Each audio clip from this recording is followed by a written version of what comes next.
When I was supervising and managing, sometimes we would get 100 resumes.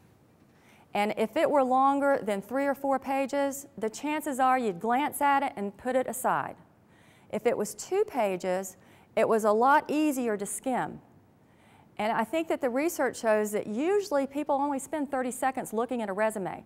So you want to make sure that it's concise, that it's relevant to the position that you're applying for. Now that we have computers, you can tailor your resume for whatever job that you're applying for. And that's important. The other thing you want to do is you want to double check, triple check, quadruple check the spelling and grammar, because that can really, really turn off a potential employer. You want to know the order and format of your resume, because it's likely one of the first questions they'll ask you in an interview is to tell me about yourself. And you want it to be logical, and it's okay to have your resume with you. And we'll get a little bit more into how you discuss your qualifications in the interview in a minute. But you want to be brief, you want to double check, you want to have a coworker, 2 or 3 people look at it. Does it make sense? Are you getting the important words to stand out? Okay, so the pre-interviewing basics. You're getting ready, you've gotten the call, you're going to have an interview. First of all, you have to do your research. You want to find out as much as you can about the company that you're interviewing with. People that you're interviewing with, they want to see that you've been interested. I recently had job interviews with child support enforcement. And I went and I interviewed the county attorney that's been working with child support enforcement. I interviewed one of the managers. This was before my interview.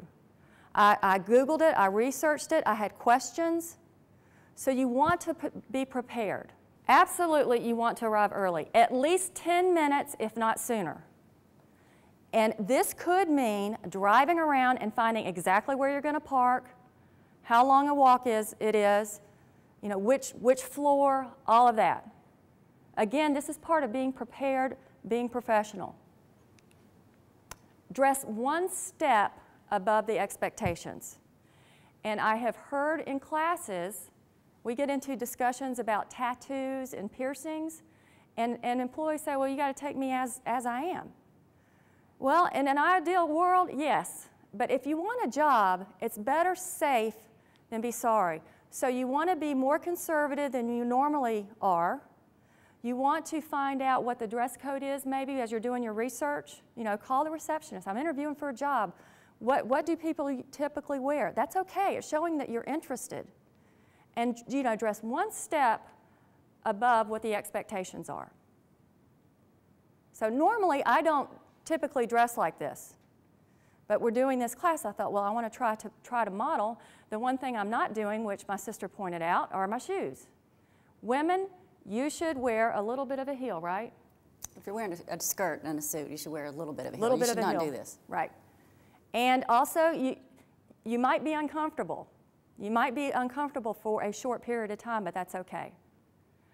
There is in the back of the handout some do's and don'ts about dressing that we put in there, and at the end, if you have any questions, we'll go over that.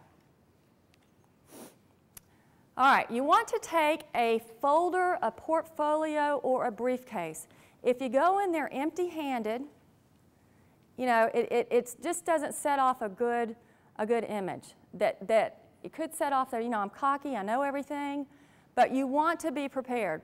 I would have something, if you don't have a briefcase or a portfolio, have a folder, something that is neat and clean.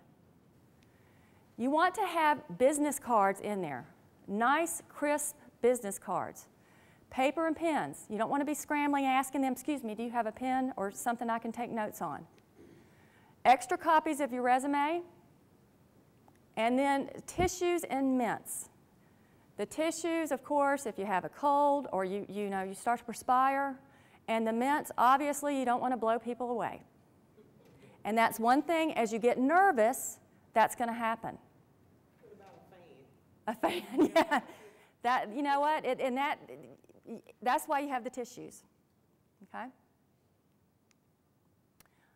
Always stand when someone enters the room. You may be brought into an empty room and you're sitting at the table and you're waiting for 3 or 4 people.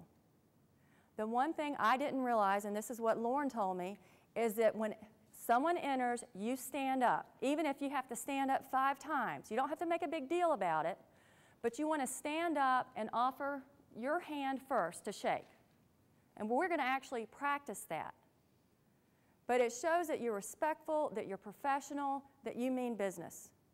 That alone will make you stand out. When I was interviewing people, I don't think I remember anyone standing up when I entered the room, and that would have made a big impact on me.